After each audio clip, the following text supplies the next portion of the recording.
Hello ఎంబీఎఫ్ family, మనం ముందు వీడియోని 2070లో మన ప్రపంచం ఎలా ఉంటుందో చెప్పబోయాం.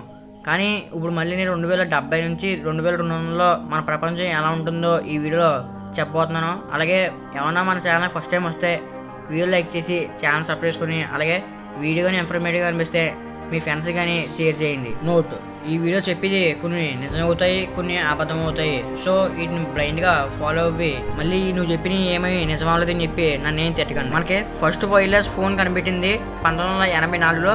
అది కూడా 1 kg ఉంటుంది.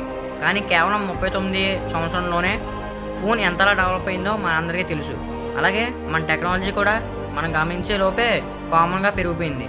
ఎగ్జాంపుల్ యూపీఐ రాకముందు మనీ ఎవరికైనా పంపాలి అంటే గంటల తరబడి లైన్లో వెయిట్ చేసి డిపాజిట్ చేస్తే అప్పుడు వెళ్ళేది వాళ్ళకి.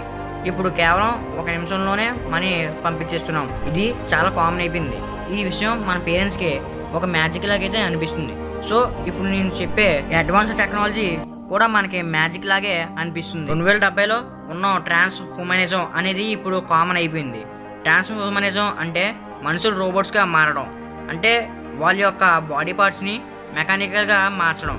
ఎగ్జాంపుల్, ఎవెంజర్స్లోని వింటర్ సోల్జర్ ఉంటాడు కదా, వాళ్ళకి మెటల్ హామ్ ఉంటుంది. అలాగే అన్నది చాలా కామన్ అయిపోతుంది.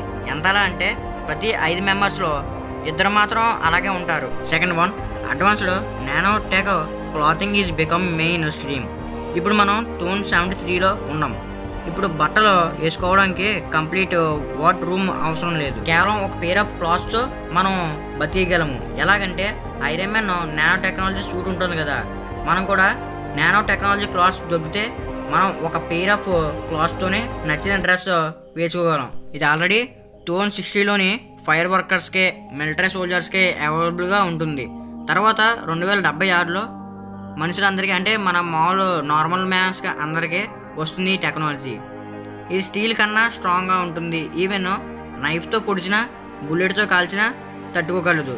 ఈ ఫైర్లోనే, వాటర్లోనే మనల్ని బ్రతికించగలదు.